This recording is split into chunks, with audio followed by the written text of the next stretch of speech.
우리 다 같이 찬양하면서 예배 시작하도록 하겠습니다.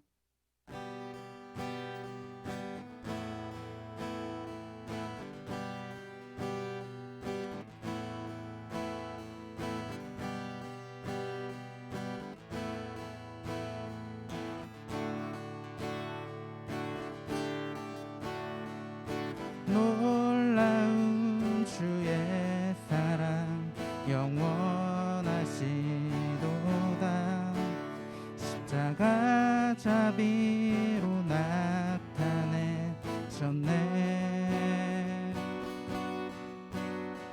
그 누구도 그 무엇도 깨닫지 못하리. 아름답고 영화로우신 주, 아름다우신 주 사랑하고 경배해. 멈출 수 없는 내 노래. 주님의 크신 영광 온 하늘을 덮고 만물이 주의 능력을 보내. 아름다운 주의 위엄 내 영혼 깨어서 노래하는 놀라우신 주를. 아름다우신 주 사랑하고 경배해. 멈출 수 없는 내 노래. 아름다우신 주, 아름다우신 주 사랑하고 경배해. 멈출 수 없는 내 노래. 주를 향해 내 눈 여셨네. 날 붙드시는 그 사랑, 그 어느 누가 내 주와 같으리. 주를 향해 내 눈 여셨네. 날 붙드시는 그 사랑, 그 어느 누가 내 주와 같으리. 주를 향해 내 눈 여셨네. 날 붙드시는 그 사랑, 그 어느 누가 내 주와 같으리. 주를 향해 내 눈 여셨네. 날 붙드시는 그 사랑, 그 어느 누가 내 주와 같으리.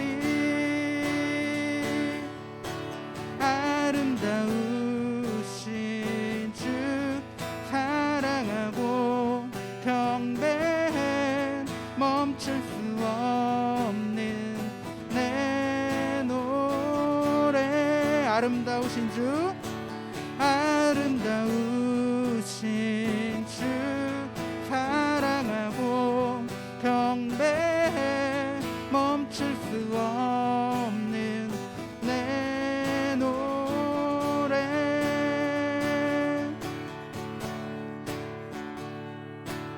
아멘.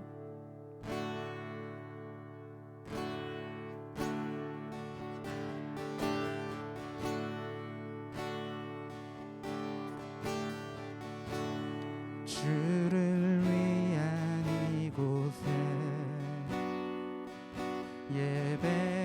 예배하는 자들 중에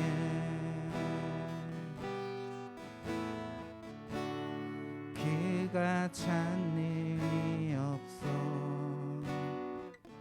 주님께서 슬퍼하시네.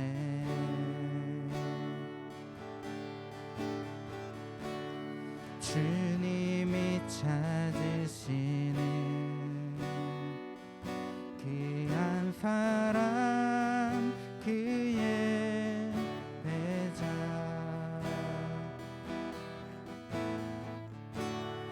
내가 그 사람 되길 간절히 주께 예배하네 주 은혜로 이곳에 서 있네 주 임재에 엎드려 절하네 그 어느 것도 난 필요 없네 주님만 경배해 주 은혜로 이곳에 서 있네 주 임재에 엎드려 절하네 그 어느 것도 난 필요 없네 주님만 경배해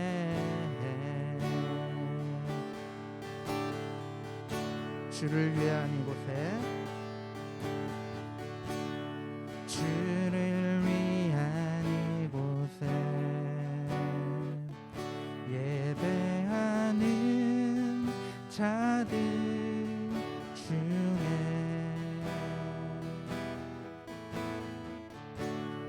그가 찬 일이 없어 주님께서 슬퍼하시네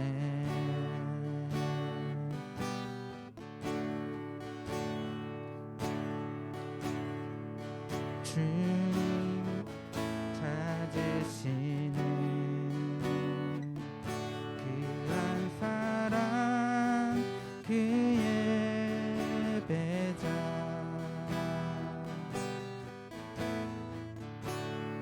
내가 그 사람 되길 간절히 주께 예배하네 주 은혜로 이곳에 서 있네 주 임재에 엎드려 절하네 그 어느 것도 난 필요 없네 주님만 경배해 주 은혜로 이곳에 서 있네 주 임재에 엎드려 절하네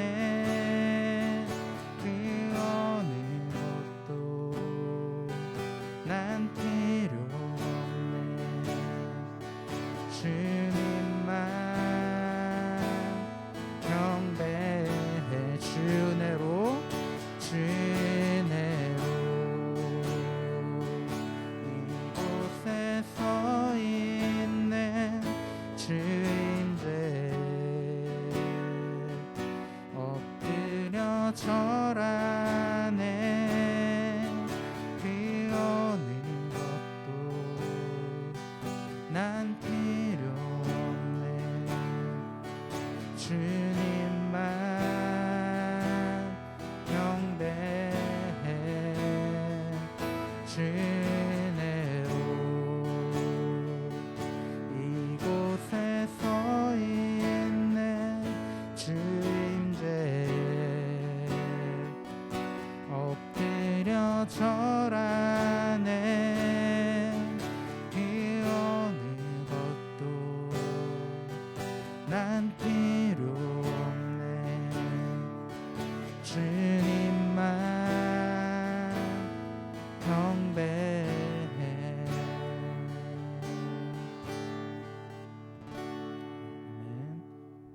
다 같이 일어나서 나는 예배자입니다. 찬양하도록 하겠습니다.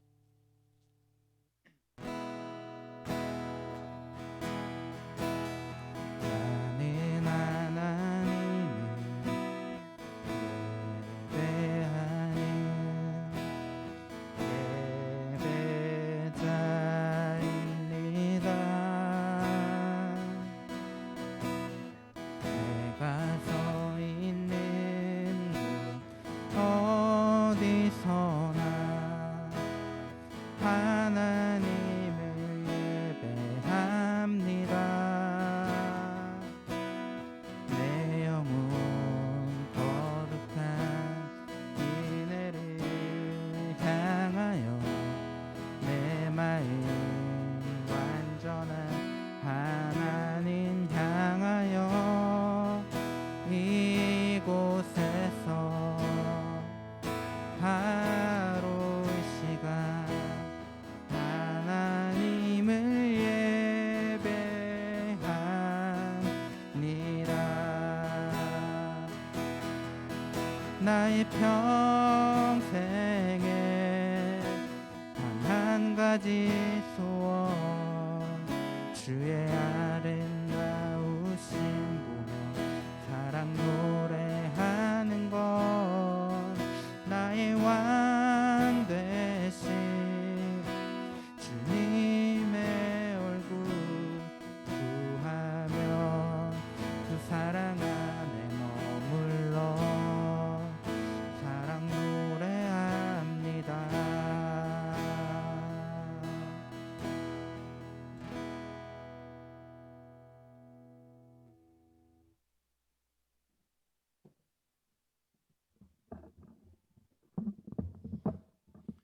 사도신경으로 우리의 신앙을 고백하도록 하겠습니다.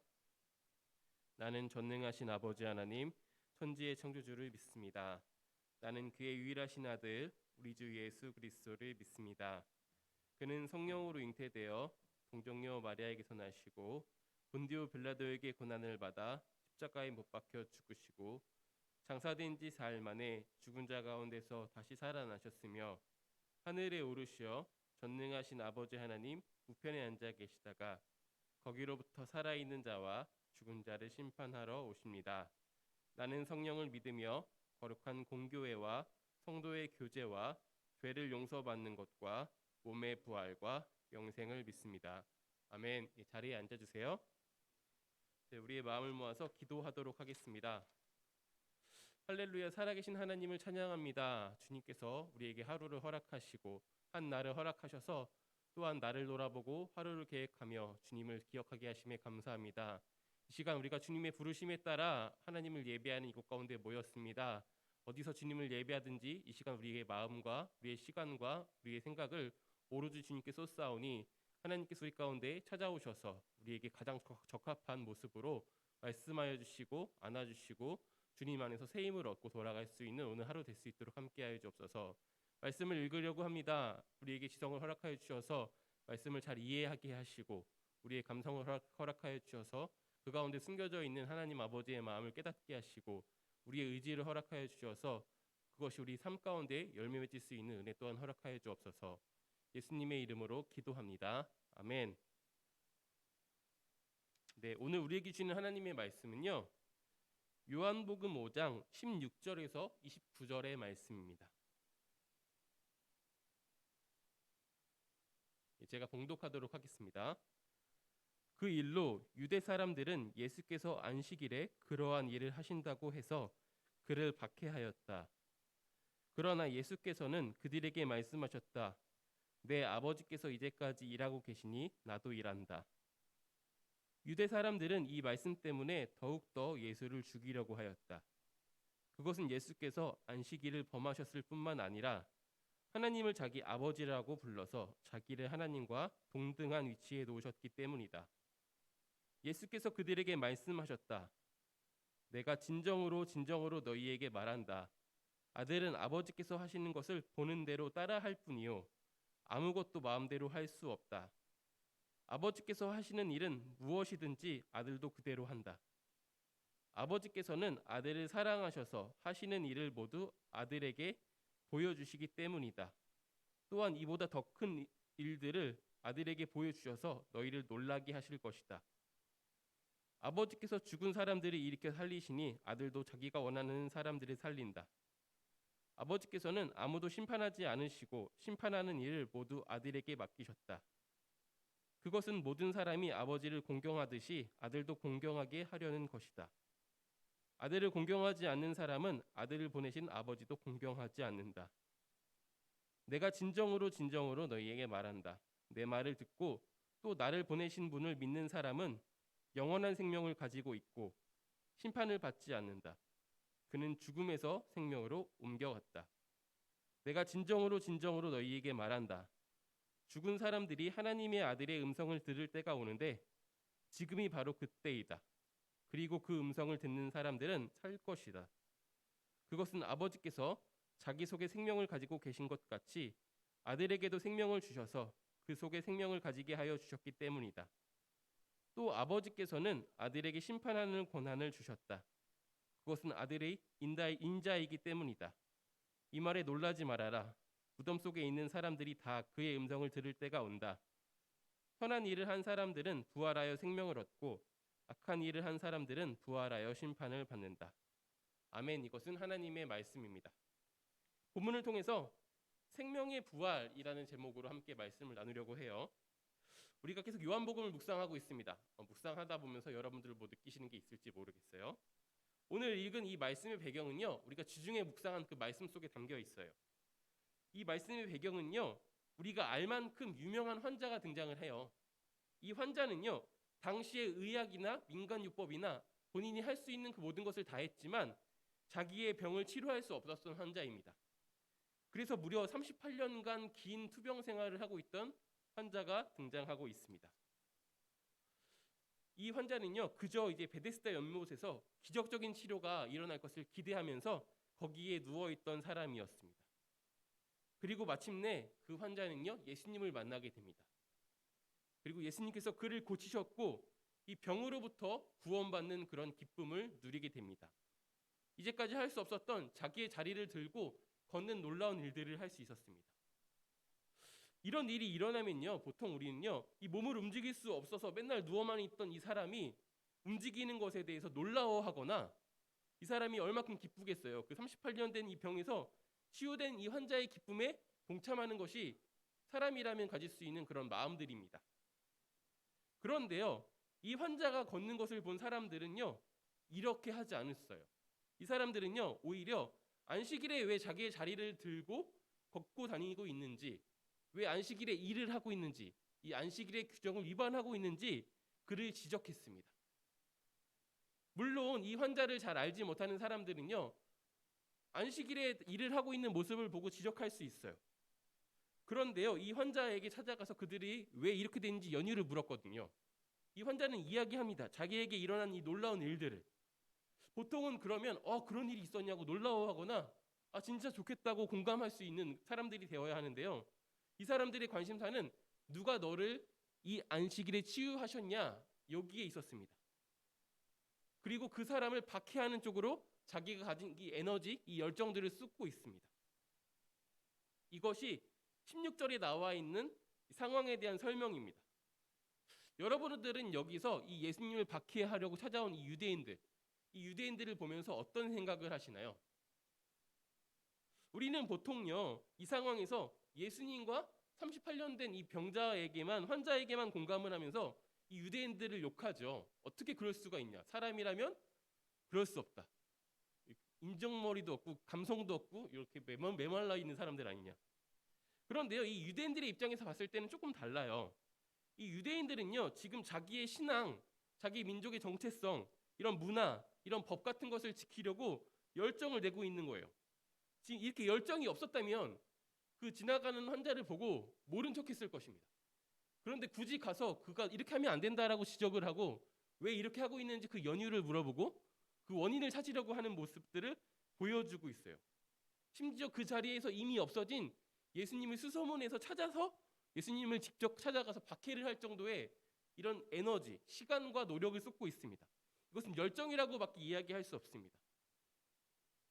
그 사람들은 지금 이것을 지키는 일이 굉장히 목숨만큼 중요한 일이었어요. 왜냐면요, 지금 나라의 주권을 잃어버리고 신앙만으로 살아가고 있는 사람들이고, 신앙이 민족의 정체성이었고 하나님을 믿는 이 신앙을 잃어버린다면 유대인들은 아무 의미가 없다라고 생각하는 사람들이었어요.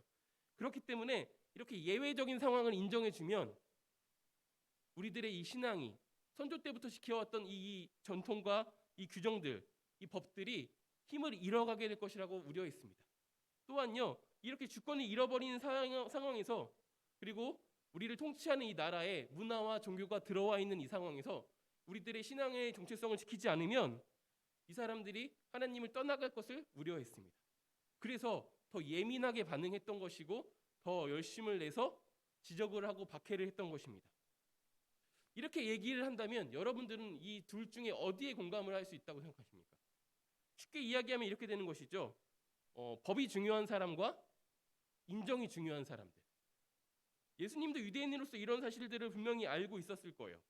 그럼에도 불구하고 이 한 사람의 아픔에 공감하는 일에 더 집중하셨습니다. 이 사람을 위해서 기꺼이 이 규정이라는 선을 넘고 지탄받을 만한 일들을 행하시는 모습이 바로 예수님의 모습입니다. 여러분들은 이 둘 중에 어떤 쪽의 성향이 좀 더 맞는 것 같아요? 이 유대인 쪽의 성향을 가지고 있는 사람들이 이렇죠. 고치는 일도 안식일 말고 다른 날을 하든지, 아니면 이 규정이 문제가 있으면 절차를 밟아서 이렇게 하면 안 된다, 우리들이 규정을 바꾸자라고 건의를 해서 받아들여진 다음에 그렇게 해야 된다. 그래야지 정체성을 지키고 이 절차를 지키고 조직을 지킬 수 있다, 민족을 지킬 수 있다, 이렇게 생각하는 사람들이 있고요. 아니, 그런 걸 딸 데가 어디 있냐, 지금 물에 빠져서 죽을 것 같은 사람이 있는데 먼저 가서 일단 행동을 해야 되는 거 아니냐, 법을 지키는 것보다 한 사람의 생명을 살리고 그 사람의 아픔에 공감하는 것이 더 중요하다. 이 둘 중에 어느 쪽에 여러분들이 더 마음이 와닿습니까? 나는 전자다. 나는 질서가 더 중요하다. 공의가 더 중요하다. 나는 후자다. 나는 공감과 사랑이 더 중요하다. 한번 생각해 보셨으면 좋겠습니다. 예수님도요, 분명히 유대인으로서 자신이 안식일에 이 환자를 고치게 되면 이런 논란이 일어날 것을 알고 있었을 것입니다. 그럼에도 불구하고 안식일에 이 환자를 치료한 것에는요, 분명한 의도가 있었다, 이렇게 생각을 하고 있습니다. 저는 말씀을 통해서 예수님의 이 의도를 세 가지로 정리를 해봤어요. 첫 번째는요, 예수님이 자기가 누구인지 드러내기 원하셨기 때문에 안식일에 환자를 고치셨다라고 생각을 합니다. 두 번째는요, 자기가 하는 일, 자기의 사역이 무엇인지 밝히기 위해서 예수님께서 안식일에 그러한 일을 하셨다. 마지막 세 번째는요, 자기를 박해하러 온 이 유대인들을 구원하기 위해서 예수님께서 그렇게 하셨다, 이렇게 생각을 하고 있습니다. 첫 번째는요, 예수님이 자신이 누구인지 밝히는 내용들이 17절에 나와 있습니다. 17절에 자기를 박해하러 모인 이 유대인들에게 예수님께서 이렇게 말씀하십니다. 내 아버지께서 이제까지 일하고 계시기 때문에 나도 지금 일하고 있습니다. 이 말이 무슨 의미를 가지고 있을까요? 그냥 아버지께서 쉬지 않으시니까 나도 쉬지 않습니다, 이렇게 받아들일 수 있는데, 이 당시의 문화와 어떤 배경을 알면 조금 더 다르게 받아들일 수 있어요. 이 당시에 갖고 있던 문화가 뭐냐면요, 아버지와 아들을 일치화했었어요. 아버지와 동등된 권한으로 이 아들을 인정해 줬습니다. 제가 누구누구의 아들입니다라고 이야기하면 그 아버지의 권한을 내가 가지고 있는 거였어요. 당시 이 사람들 또한 유대인들이었기 때문에 예수님이 이 하시는 말이 무엇인지 분명하게 알아들었습니다. 그래서 더더욱이 분노를 하고 있죠. 아니, 이제 신성모독을 한단 말이냐, 당신 스스로를, 자기 스스로를 하나님이라고 어떻게 칭할 수 있지? 이런 분노가 그 안에서 일어났습니다. 그래서 예수님을 죽이려고 했어요. 박해하는 것을 넘어서. 이것이 그들의 반응이었습니다. 두 번째는요, 예수님께서는요, 자기의 사역을 드러내기 원하셨습니다. 예수님께서 하려는 이 사역, 그러니까 요한복음을 쭉 묵상하면서 예수님께서 왜 오셨는지를 정리를 하면, 오늘 말씀에 있는 표현으로 정리를 하면 이렇습니다. 예수님께서는요, 심판을 하기 위해 오셨습니다. 심판, 이것이 예수님의 사역의 핵심인 것 같아요. 예수님의 사역은 이렇죠. 병들고 소외된 사람들을 찾아가서 병을 고쳐주거나 그 삶에 필요한 것들을 채워줍니다. 또 사람들을 모아서 놀라운 가르침을 전하십니다. 이것을 통해서 예수님께서 하려고 하는 것은 예수님께서 하나님이신 것을 드러내려고 하시는 것입니다. 자신이 온 사람들에게 하나님인 것을 알게 함으로 그들을 구원하기 원하신 것입니다. 누군가에게는 병을 치료하는 기적으로, 누군가에게는 가르침으로 말입니다. 오늘 말씀에서는요, 가르침으로 자기를 박해하려 온 이 사람들을 구원하려는 그런 예수님의 모습을 볼 수 있습니다. 예수님의 사역은 심판, 다른 말로 하면 구원이기 때문에 우리가 서두에 나눴던 이런 생각들을 정리할 수 있습니다. 심판이라고 이야기하면 어떤 공적인, 법적인 이런 의미들이 담겨져 있습니다. 그래서 우리가 예수님께서는 공의롭지 못하고 사랑과 그런 어떤 이런 것들이 많은 분이 아닌가 오해할 수 있는데요. 예수님께서는요, 지금 한 집단, 한 공동체의 규정을 지키는 것보다 더 큰 하나님의 나라의 규정, 하나님의 그 법을 지키기 위한 공의를 실천하고 있는 것입니다. 마찬가지로 우리가 어떤 집단의 어떤 가치나 규정보다 더 큰 가치들이 있잖아요. 우리나라에서 가장 큰 가치는 아마 헌법일 거예요.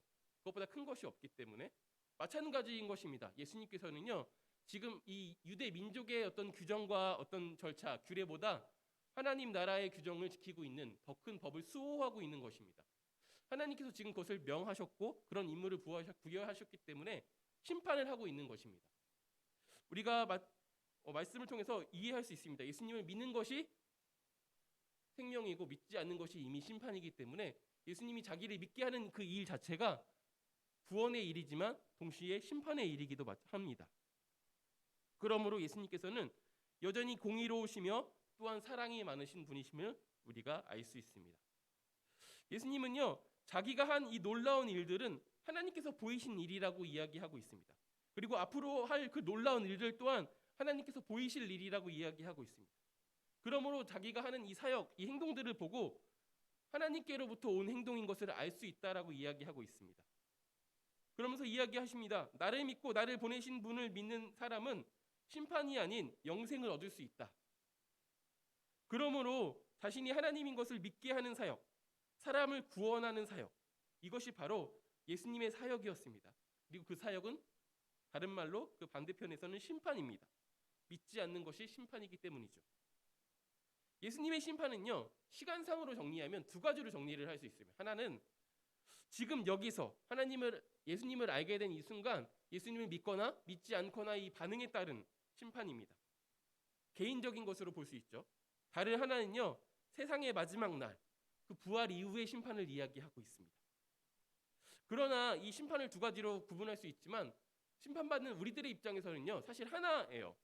왜냐하면 내가 지금 예수님을 하나님으로 믿고 있는가, 예수님을 구원자로 믿고 의지하고 있는가 아닌가, 이 단 하나에 따라서 지금 이 순간에도 생명과 심판으로 구분이 되어지고 부활 이후에도 마찬가지이기 때문입니다.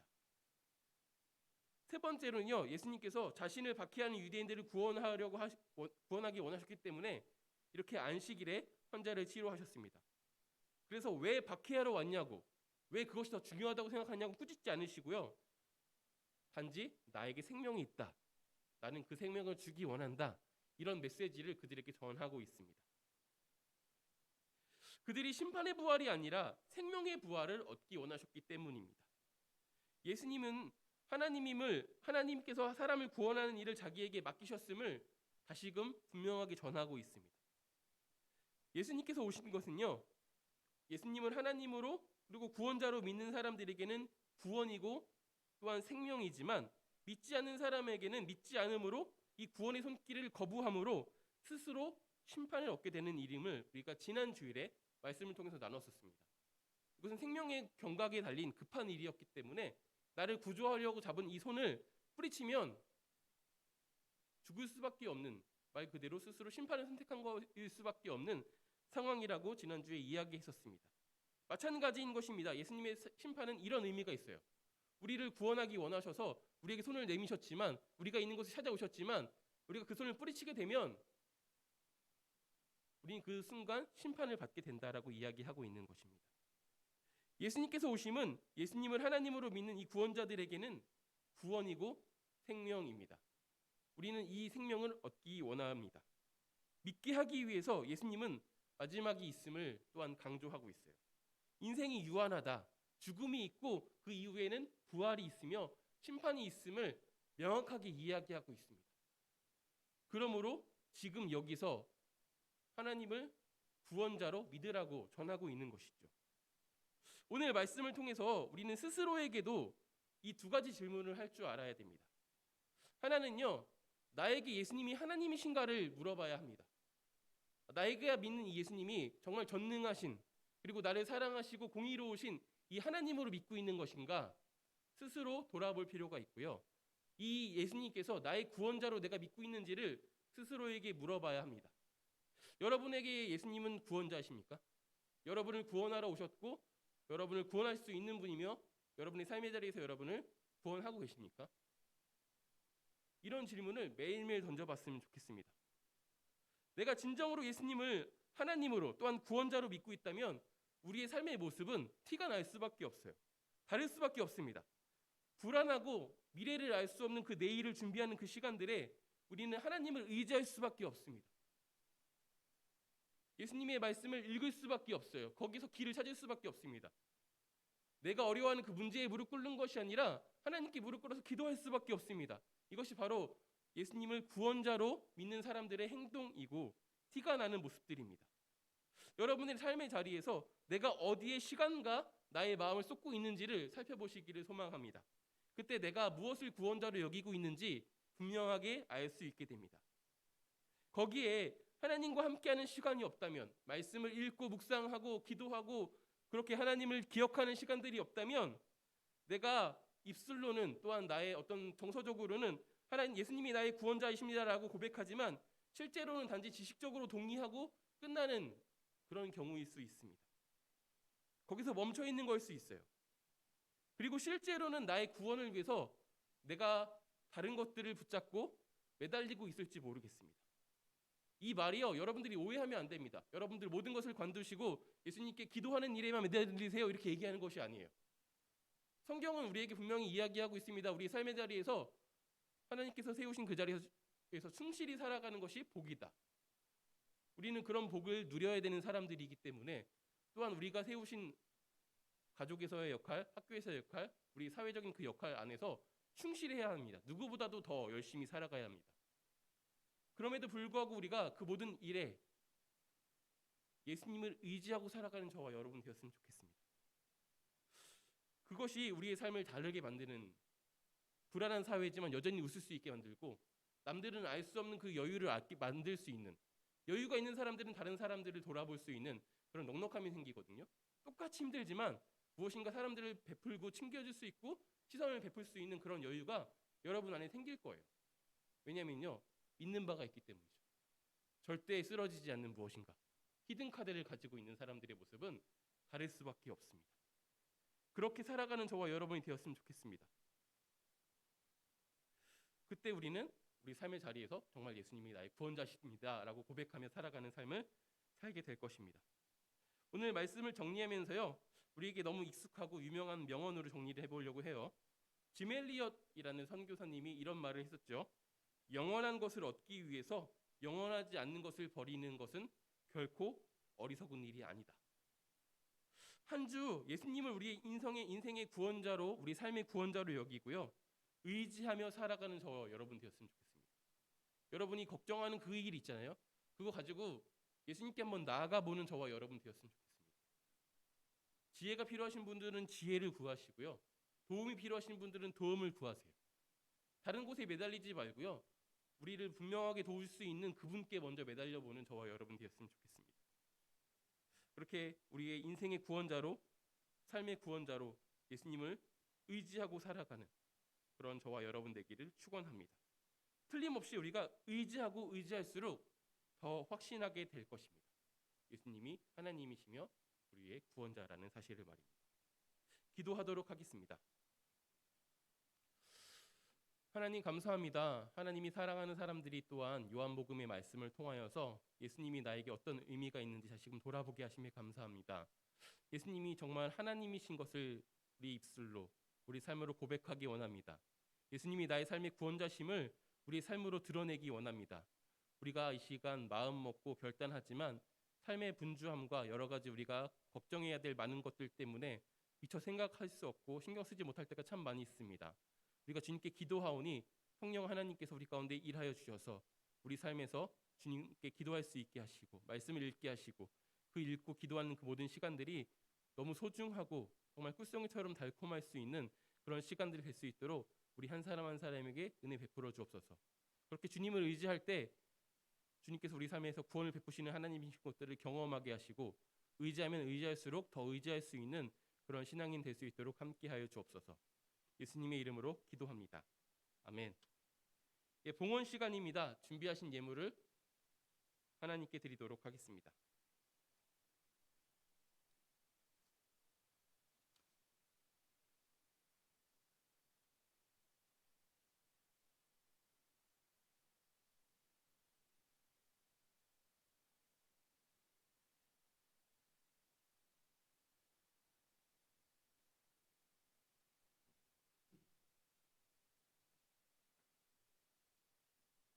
기도하겠습니다. 하나님이 우리에게 주신 재물 중에 일부를 다시 주님께 돌려드립니다.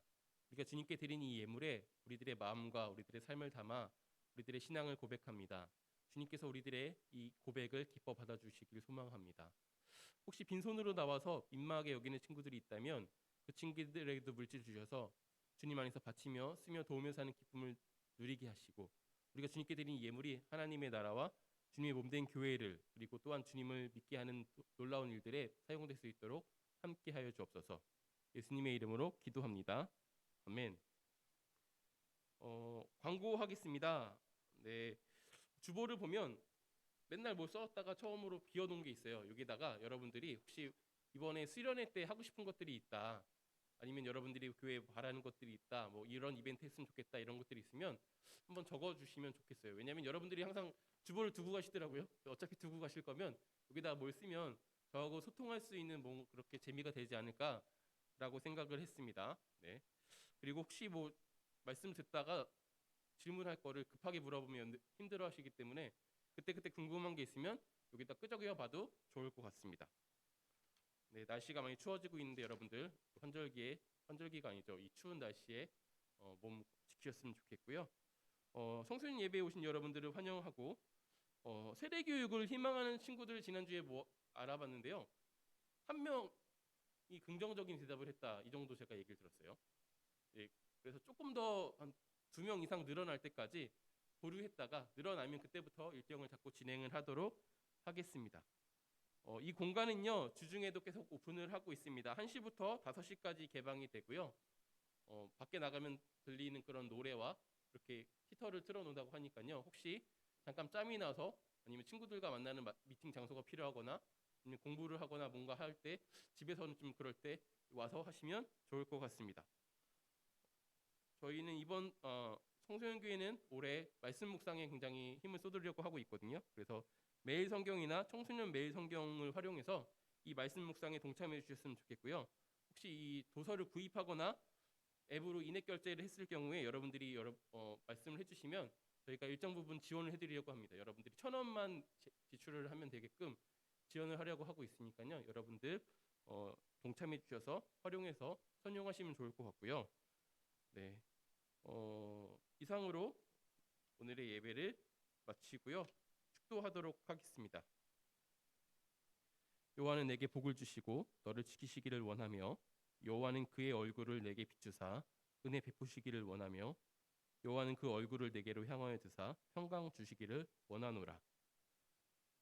우리 주 예수 그리스도의 은혜와 하나님의 사랑과 성령의 교통하심이 우리와 함께 하시기를 축원하옵나이다. 아멘. 네, 예배가 마쳤습니다. 그리고